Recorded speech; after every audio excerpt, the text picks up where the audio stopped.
Hey folks, it's Jeff. If you're here to watch the Apple video, hold on for a few seconds and I'll roll that video. Now, if you've already seen the Apple video, be sure to check out the other videos off on the right side of the screen here. I've got the product launch disasters video. That's an absolute must watch. That's where I spill the beans on some high profile launches that had some big problems. There's also this crazy story of a guy who had no list, he had no product, he had no affiliates, no real marketing or sales experience whatsoever, and well, you got to watch it to see what he did with his launch. Then, depending on when you're watching this, I'll be releasing my product launch blueprint very soon. That walks through the basically the strategy and the tactics of how these launches actually work. So, all that said, let's go ahead and roll the Apple video now.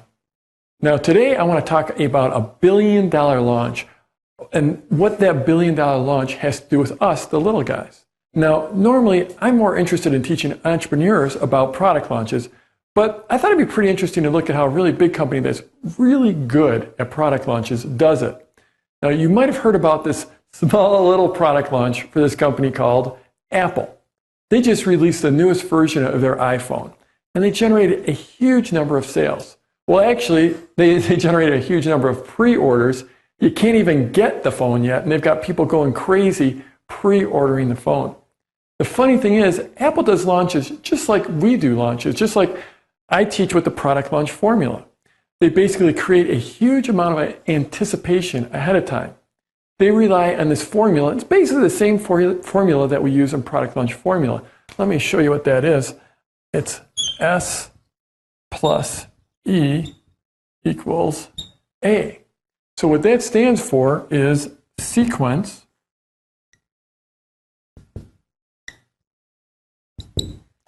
and E is event. There we go. Event. Touch that up. So they basically put together a sequence, a pre-launch sequence. And that pre-launch sequence, I'm going to walk through in just a second. That pre-launch sequence basically allows them to turn their marketing into an event. And then that event basically creates this massive anticipation. So you basically have this pre-launch sequence. And so let's talk about exactly how Apple did that in this case. Remember, we've got that S plus E equals A.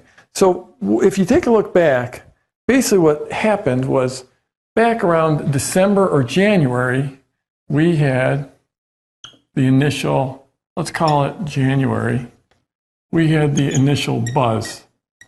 And that's when there was all of a sudden these rumors were appearing in the press. And it started with a couple of tiny little technology blogs, and then it got picked up in bigger places like the PC World magazine and then a mainstream press. And that buzz about was what was coming in the new iPhone. But that there's this iPhone coming and people were guessing at what was going to changes, what new features, whatever. But that buzz, and it was all unofficial buzz, okay? So that was just all rumors. But the way this works, and I certainly don't have inside information on this, but I would bet my mortgage that someone inside of Apple basically gets a hold of a reporter and they start feeding them a little bit of information, and all of a sudden you have this buzz starting to create. And one of the things with Apple is they always have a lot of secrecy around their upcoming products. And one of the things that really gets people going is this mental trigger, this thing that gets people moving is scarcity.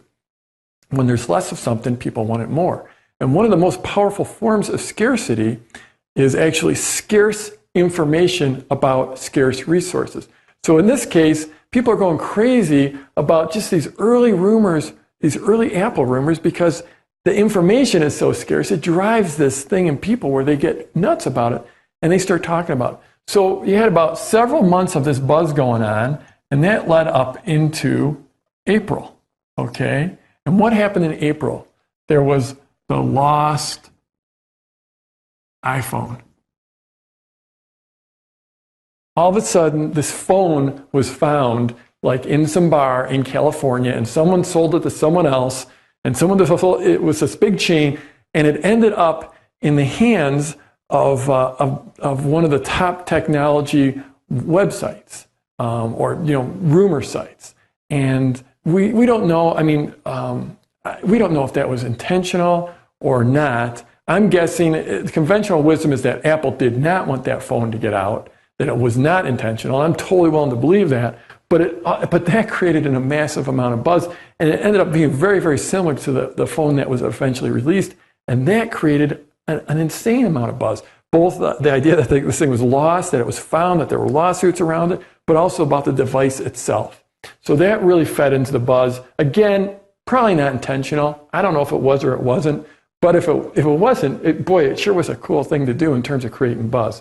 So from there, then what we did was we went into June, and we're actually going to say June 7th on that one. I'm sorry if it's tough to read, but it's June 7th, and that was the keynote.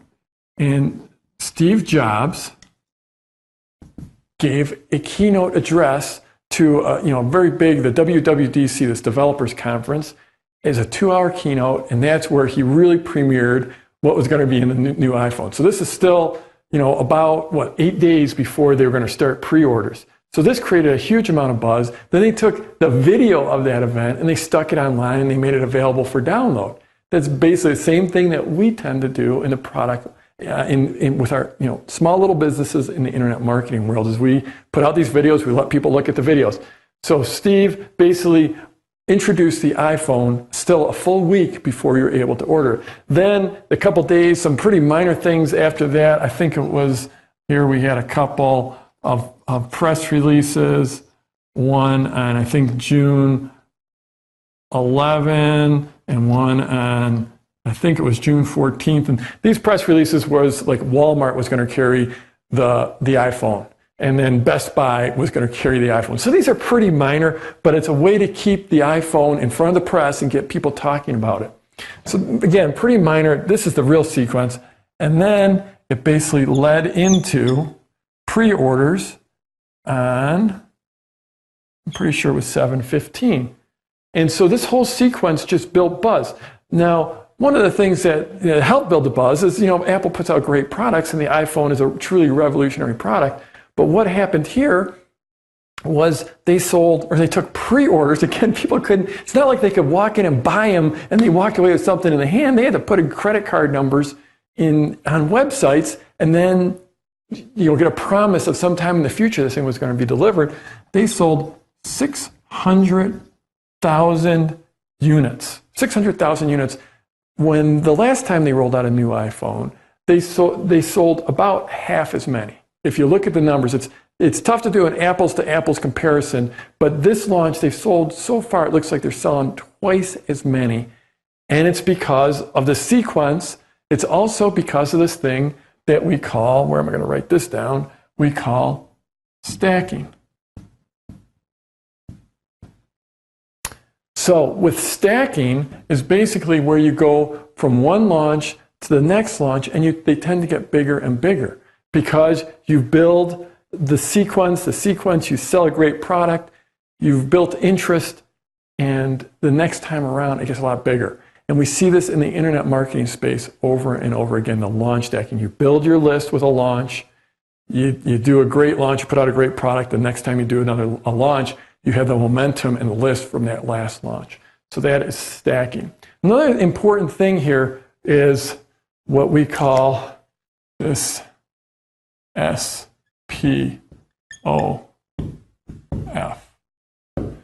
And I'm running out of room, so I'm not going to write that out. But that's single point of failure.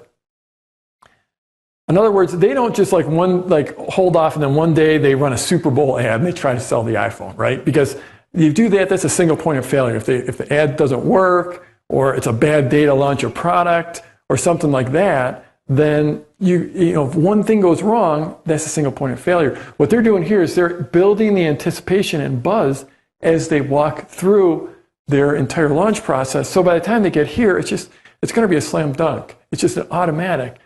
And that's an absolute beautiful thing. No single point of failure. Another thing is they don't have to spend any real money. They didn't spend any money here. They didn't spend any money here.